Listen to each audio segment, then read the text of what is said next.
गर्मी की छुट्टी में दादाजी के पास घूमने आया एक बालक उछलते कूदते दादाजी के पास पहुंचा और बड़े गर्व से बोला कि दादाजी, जब मैं बड़ा हो जाऊंगा तब मैं एक सफल आदमी बनूंगा। क्या आप सफल होने के कुछ उपाय बता सकते हैं?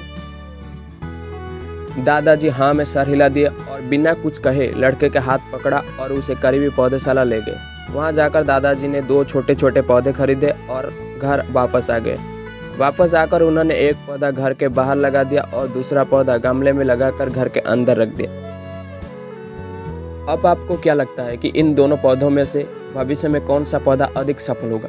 दादाजी ने लड़के से पूछा। लड़का कुछ समय तक सोचते रहा और फिर बोला, घर के अंदर वाला पौधा ज़्यादा सफल होगा क्योंकि वो हर एक खतरे से सुरक्षित है, जबकि बाहर वाला पौधा तेज धूप, आंधी, पानी और जानवर से भी खतरा है।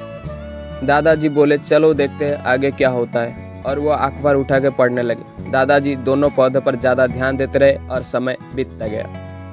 3-4 साल बाद जब एक बार फिर वो लड़का अपने माता पिता के साथ गांव घूमने आया, तब अपने दादाजी को देखा तो देखते ही बोला, दादाजी, पिछली बार मैंने आपसे सफल होने के कुछ उपाय मांगे थे और आपने तो कुछ भी नहीं बताया था, पर इस बार आपको कुछ बताना ही होगा। दादाजी मुस्कुराए और लड़के को उस जगह ले गए जहां उन्होंने गमले में पौधा लगाया था। अब वो पौधा एक पेड़ में बदल चुका था।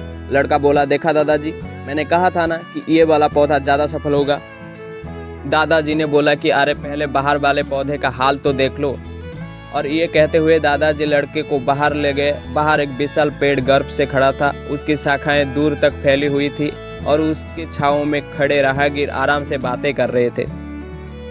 अब दादाजी ने पूछा, बताओ कौन सा पौधा ज़्यादा सफल हुआ? लड़का कुछ शर्माते हुए बोला, बाहर वाला। लेकिन ये कैसे संभव है?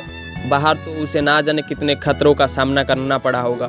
दादाजी मुस्कुराए और बोले, हाँ, बाहर वाले पौधे को बहुत सी चीज़ों का सामना करना पड़ा, लेकिन समस्या का सामना करने से अपने फायदे भी तो होते हैं। बाहर वाले पौधे के पास आज़ादी थी कि वो अपनी जड़ें जितनी चाहे उतनी फैला ले, अपनी शाखाओं से आसमान को छू ले। और तुम जिस आंधी तूफान को इस पेड़ के लिए मुसीबत समझते थे, उसी आंधी तूफान ने ही इस पेड़ की जड़ों को इतनी मजबूत कर दिया है कि आज एक छोटा सा आंधी तूफान इस पेड़ का कुछ भी नहीं बिगाड़ सकता।